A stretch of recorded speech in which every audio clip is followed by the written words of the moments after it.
Terry, we are back to our old antics of making it rain. But unfortunately not in the, like the slang sense of money, making it rain with our bets have been a little bit cold. They've been the anti-rain, but we're going to do our pick four today in at Indiana Grand out of Shelbyville, Indiana. And of course, it's pouring rain, thunderstorms, sloppy as heck. It's actually, we're doing that. We're making it rain in that respect, Terry. That's true. Absolutely. Unfortunately, yes. Neither one of us managed to catch Sasquatch yesterday, and we didn't find a winner in our pick four until the fourth race, which is unfortunately scary. Place-Parlay, I got the first two, and the first one paid pretty darn good. I got 560 on the place. I was all excited, but then that third one didn't do very well at all. So. Yeah, I think the third one was the heaviest favorite too at post time. It was. Yeah, so it's crazy how that works sometimes. It's an interesting challenge, that is for sure. But I feel like today, Terry, I don't know why, I feel like we're up for the challenge today. I'm pretty, looking at the field now that you've had a bunch of scratches, so I feel like that might help us today. Well, I would think so. Yeah. Well, I mean, it's going to be sloppy and muddy. So what I'm hoping for in terms of my strategy, and we'll get to it in a minute, is to single one and then try to catch some shots elsewhere and hope that you can collect a nice price, because in the slop, you just never know what you're going to get. A horse gets to the lead, starts kicking up mud and water in the other horse's faces. And, some of them don't like that. I mean, I probably wouldn't like that. No. And I really love, one of my favorite angles on that is if it's a maiden claimer. And they start out with, like, say, 12, and they scratch it down to like 6, and half of them never ran ever. I love to do an all in that, because a lot of times you get a horse that pays like $30 or something. Well, I don't know that really kind of happened today. There's a lot of scratches, though, but there wasn't a lot of first-time starters in that mix. No, that's true. So of a horse that has had a lot of starts and a lot of controversy, Terry, this weekend, one of the big races that we'll actually be covering in our Player's Edge podcast with Steve Matthews from Newsday, from the newspaper in New York. He's going to be our guest this week on the Player's Edge. So we're going to be talking about the Pennsylvania Derby, but one horse we won't be talking about in the Pennsylvania Derby, Terry, is one from your part of the country, Medina Spirit. Yes. Bob Baffert says that it's not safe to play outside. No, and he had actually said that before. He had said that if he got the outside post, if he drew that, he'd scratch the horse. So he says there's too much speed for his horse. I know a lot of people were giving him all kinds of gruff on social media, on Twitter. I saw a whole bunch of funny things yesterday, and different kind of memes with syringes and all sorts of other things. And I they were funny, right? But I mean, I don't want to imply or infer or any of those things why you didn't want to come. But it should be a pretty good race. You still have a pretty good field with Hot Rod Charlie, Midnight Bourbon, Bourbonic. So those are some pretty good horses, I feel like, that are in that horse race. And then Keep Me in Mind ran a pretty good one last time out against Essential Quality. So I think it's a really good field. I do too. I really do. Yeah. Yeah, I look forward to talking about that one on Saturday with, again, Steve Matthews from Newsday, who's their horse racing handicapper for the New York circuit. So make sure you check that out tomorrow night, 9:30 Eastern time, right here on the Horse Racing Radar TV channel. And make sure that you are alerted when it goes live. Hit the subscribe button now, then the bell, and then when the show goes live, or like us on Facebook. And when it's live on Facebook, you'll. Another interesting story to me from a different angle. I come from the stock market world, where a lot of people pay for trading volume, right? Out here in Chicago, one of the largest hedge funds, if not the biggest hedge fund, is the Citadel, and they pay for volume, right? So they run trades through them, and they give you a rebate. Well, I don't know that a lot of horse racing people are familiar with what I call odds killers, a lot of them anyway. These are our rebate houses. You familiar with them, Terry? Yes, I think so. Yeah, they the way they bet is that if they bet like $1 million and they happen to lose or only get back 950,000, they're getting rebates from the online bettors that they're betting. I do the same thing with Twin Spires. I get rebates. So you get rebates too from Twin Spires? Oh, so you're one of them? I am, but I'm a small bettor. Yeah, so it was an interesting story in the Pollock report about how this past weekend So basically what happens is they all have computer models, these rebate houses. And I was on a show with the Triple Crowns the other day, and I was on the show, and Bree Mott was on there too. And she mentioned what people don't realize is that the tracks own half of them, these rebate houses. So the tracks are betting against the public. And basically what happens, so it'd be like Vegas betting against you in Vegas, which would be kind of interesting, right? But so what basically happens is their computer models identify horses that don't, say their computer says it should be a 20-1 odds. And most of the time it doesn't happen with long shots. It happens really with more of the favorites. But they identify it should be 20-1, and it's going at 30-1, and all this money will come in. And they pointed out a race at Woodbine this past weekend where a horse was like 30-1 or something like that. It got bet down to 8-1 by these betting houses. And almost all of the money on that horse came in the last minute and 18 seconds. So one of the things that I like that I read about this article, and I think it's really a good idea because I don't mind the rebate houses being in there. It makes the pools bigger. Yes. Right. But what I do mind is that they can really kill the odds at the last second. So when you look at what the New York Racing Association did, they basically said you can't bet to the last minute. You have to cut off the betting for these rebate houses 3 minutes to post. Yeah. I really like that idea, and I feel like that's one that they should apply across the board. I agree with you because I've noticed, in the past, recent past that sometimes I'll bet a horse it's 4-1, and then when after the race it's 9-5. So, and they're not only doing the odds change like that, and I understand that, and it does affect it. So I feel like that last 3 minutes is a way to kind of make them show their hand. Yeah. And then I guess that the savvy bettor will know which horses, if you're keeping track of the odds, which horses the computers feel like offer the most value, and maybe you can use that to kind of narrow in some of the picks that you like. Could be, yeah, could work. Yeah. So that's an interesting. I just find that is an interesting story to me. That whole fact that these big rebate houses are throwing lots of money in late and affecting the odds, and probably driving bettors crazy because I know it makes me nuts sometimes. Yep, me too. Did your Terry's best bet of the day drive you nuts, Terry, yesterday, or how did your best bet do? It did absolutely wonderful. It was in the 5th race at Parks. It was number 5, Start Me. It won, paid $11, $5.60 and $3.80. My second choice, number 4, Freddy, ran second, paid $3.80 and $3.40, and the exacta paid $43.80. So for $2 or $1? For 2. For 2, that's not bad. Where else can you turn $2 into $43 and get the idea absolutely free on the Horse Racing Today? Right, that's the name of I don't even know what the name of our show is. That's pretty funny, right? I don't know. I call it the morning show, but anyway. The morning show. Maybe we should call it the morning show.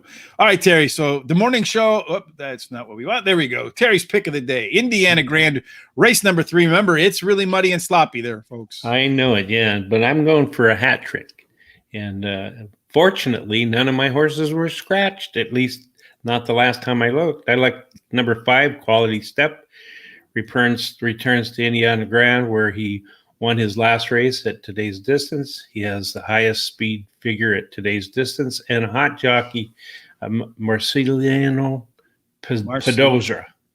Marcelino Pedrosa, yes, who has done the following in the last 7 days: 20 mounts, 5 wins, 4 seconds.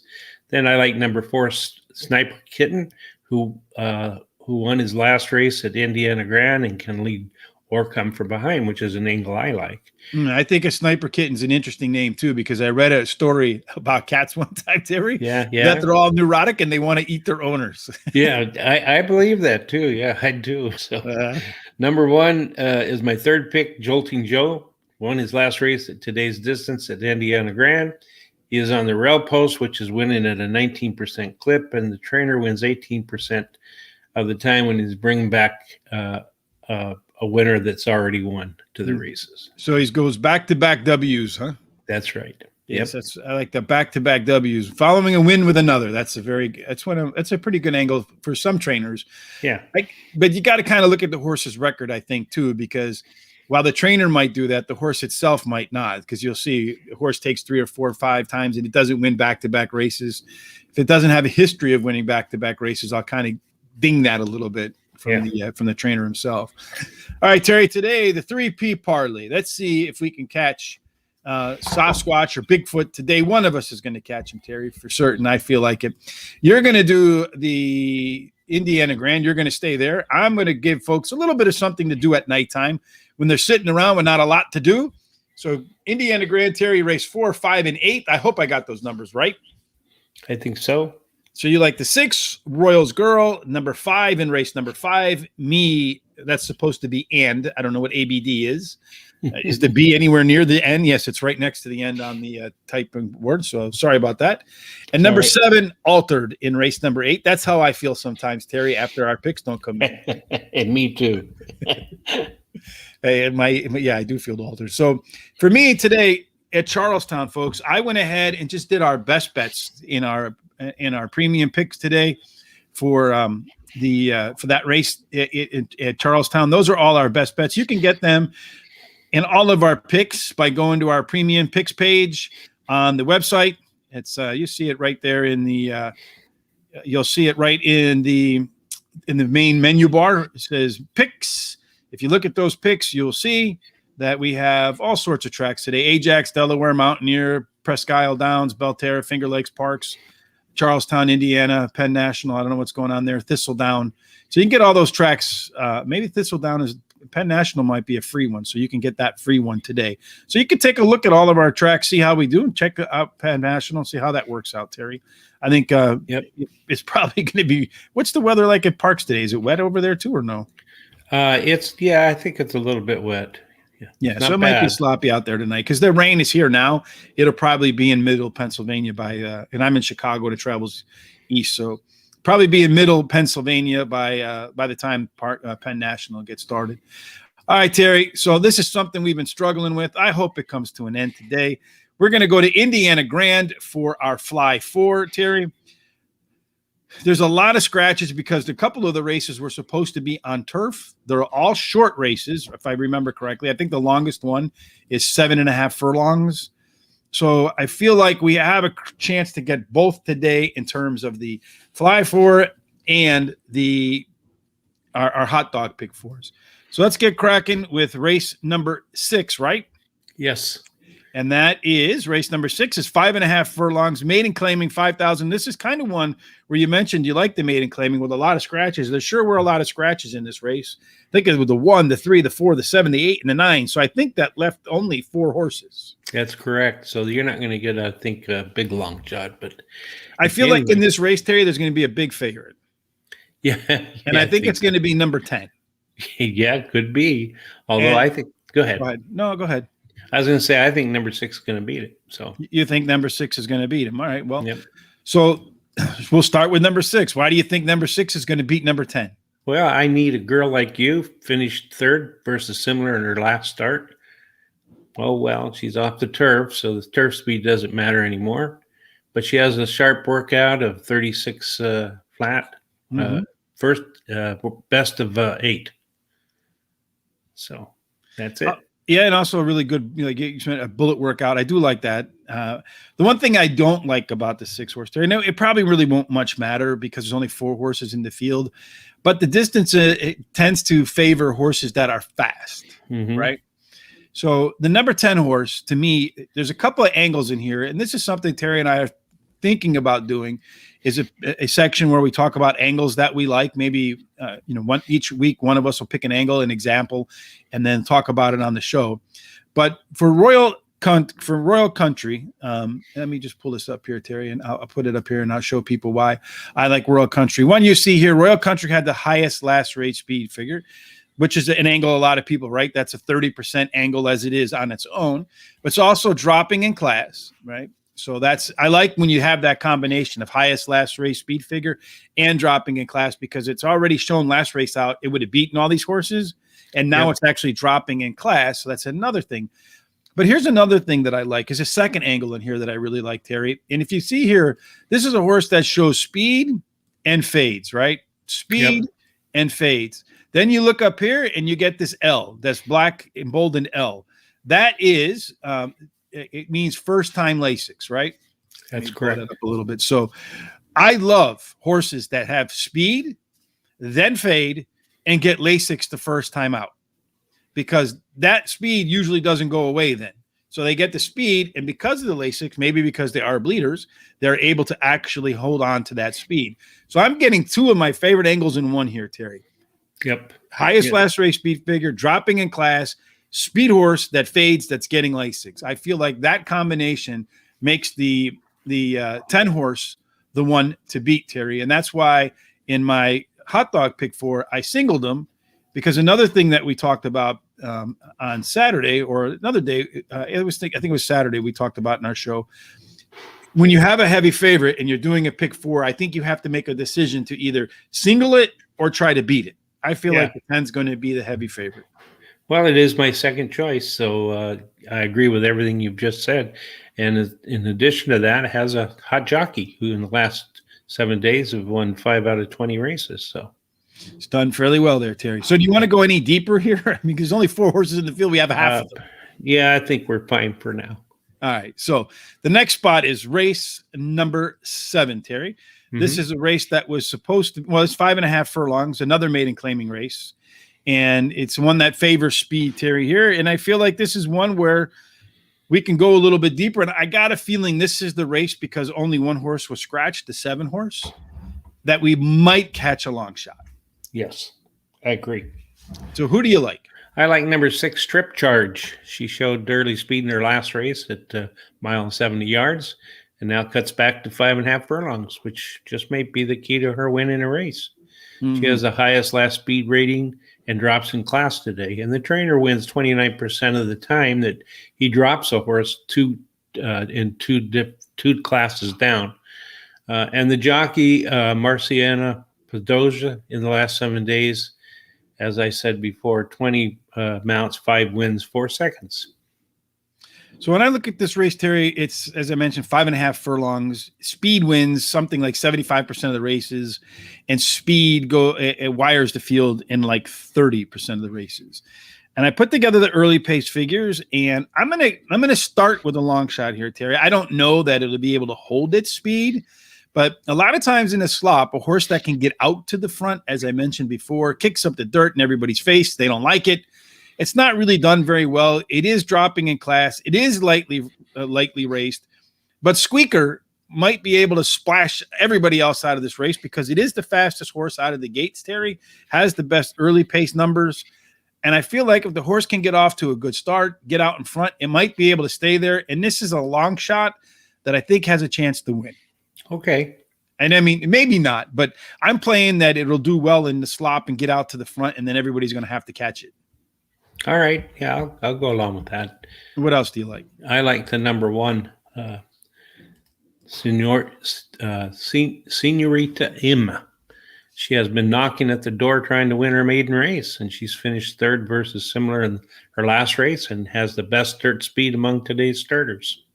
Senorita Emma definitely does have some early pace. In my early pace rankings, it is the 3rd fastest horse out of the gate behind the 10. And the other horse, Terry, that we have that should be quick out of the gate, to me, is number 2, Prime in Proper. Yep. So it's also dropping in class. It's not as thinly raced as others. A lot of these horses have run a lot of races. And between the 1 and the 2, I don't really think there's a whole lot different between the 2 of them, to be honest with you. Yeah. It's probably going to come down to which one gets the jump on the other. So to me, the 1 and the 2 have to be together. So with 6, 10, we have 1, 2, 6, and 10. Maybe we go somewhere else here for another long shot, Terry, because we have the 3 favorites and only 1 long shot. I like the 9 horse as another horse that shows. So that would be the top 5 horses in terms of early speed. And that's another horse in She's No Toy.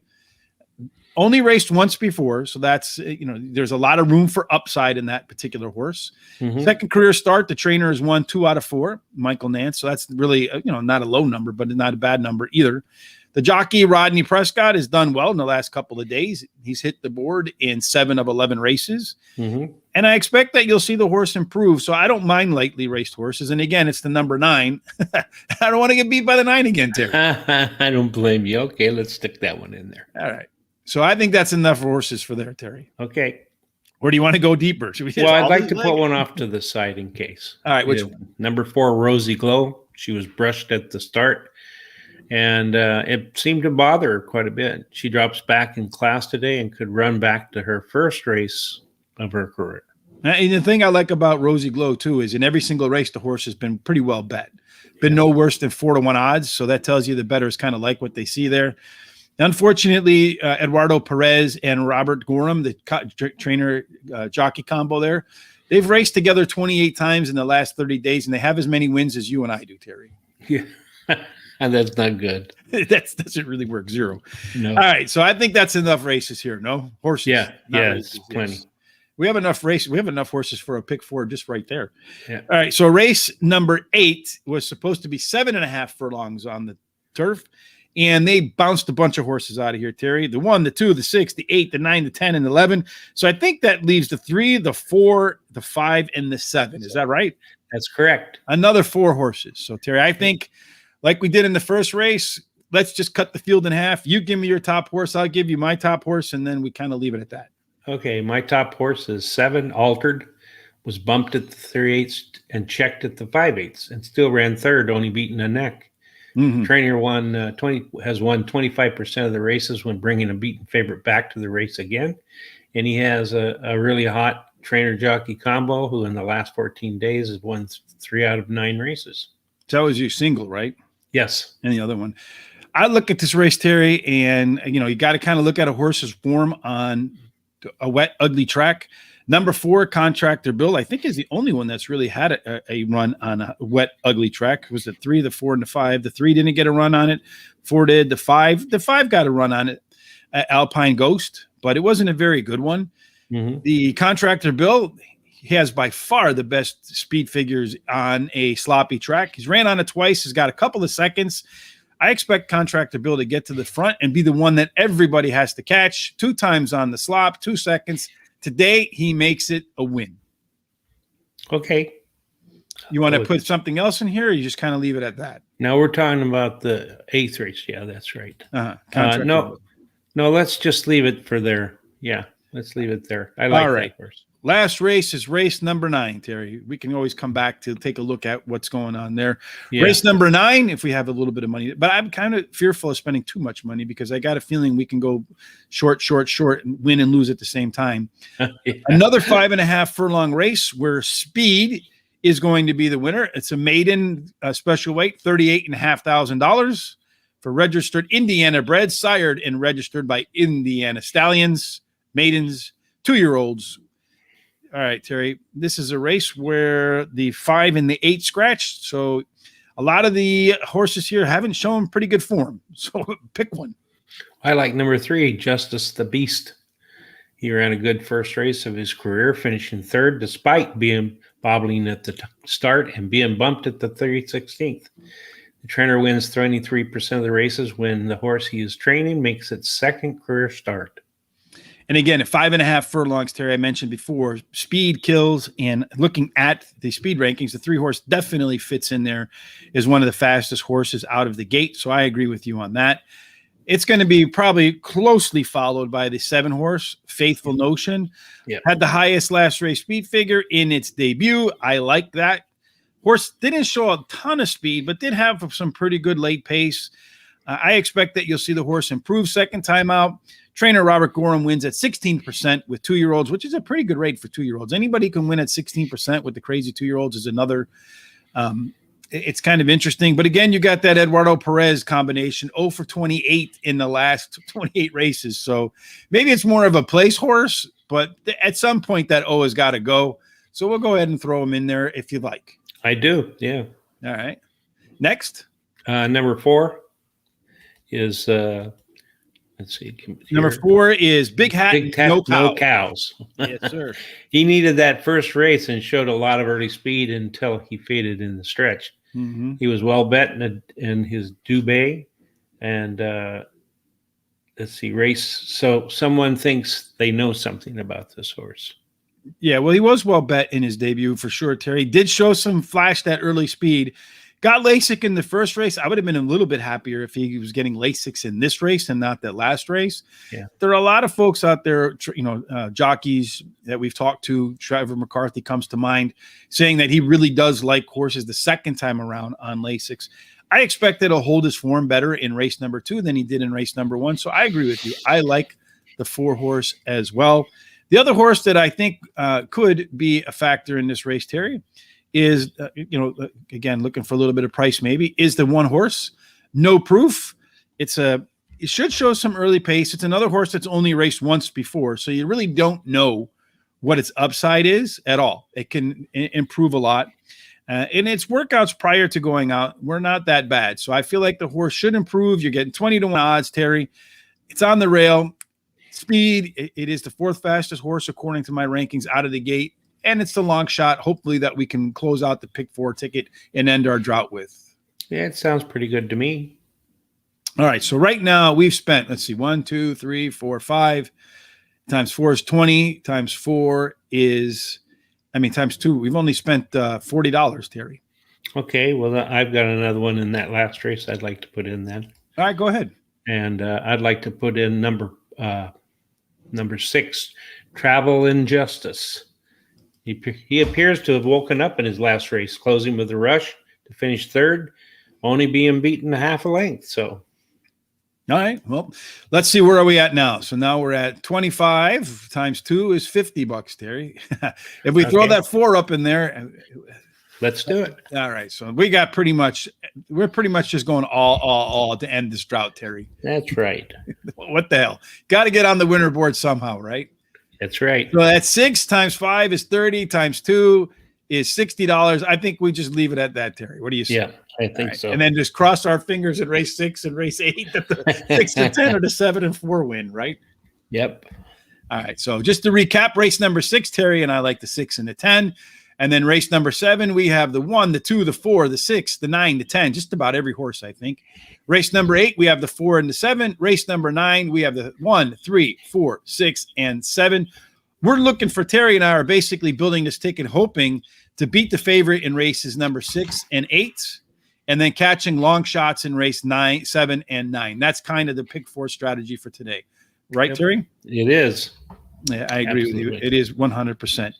All right, Terry, let's see how we did the tickets on our own individually with our fly 4 to the hot dog pick 4s, Terry. Okay. The hot dog pick 4, Terry went with the 2, 6, 10 in the opening leg. We did not add the 2 to our hot dog ticket. So if you want to, to our fly 4, if you want to add the 2 for a little bit more safety, go right ahead. Or you could take my approach and just single the 10 horse. As I mentioned, it's got the highest last race speed figure, dropping in class, speed, getting Lasix for the first time. I expect big improvement. Probably going to go off, I would guess, at 4 to 5 or under. Race number 7, Terry's got the 1, 2, 6. I have 1, 2, 6, 8, and 10, hoping to catch a long shot there. Terry singled the 7 in race number 8. I put the 4 in there, hoping to catch some early speed. Race number 9, Terry goes 3, 4, 6, 7. I went 1, 3, 4, 7. The only horse it seems like we have different are the 1 and the 6. That's right. There are plenty of ways, once again, Terry, for us to combine and win both the hot dog pick 4 and the fly 4s. Let's do it. Yeah, I want to do it. I'm tired of texting you after the first race. And with us only having 2 out of 4 horses in the first race, I hope I don't do it again. Yeah, I hope not. I hope I don't text you on other than that to say, yay, we caught Sasquatch. The drought is over. We got the hot dogs and we got the fly 4. That's what we're going to do. And my pick of the day wins. All of it, Terry. We're going for the trifecta today, my friend. That's right. Absolutely. All right, Terry. Well, that wraps up today's show. Any parting thoughts before we go? No, except for, if you're going to look at us on Facebook, give us a thumbs up. Don't forget to subscribe on YouTube and follow us on Twitter. So tell your friends about us, folks, however it is you communicate. Twitter, Facebook, Instagram. Hell, if you use an old rotary phone, call your friends up and let them know about horse racing today or the Daily Show with Terry and I.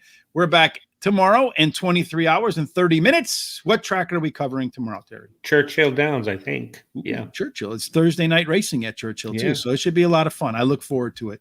Until then, folks, as always, we hope all of your tickets are winners and that we see in every single race at Indiana Downs today one of our picks in the winner's circle. Absolutely, Terry. We'll see you tomorrow, everybody. Have a fantastic Wednesday. Have a great day.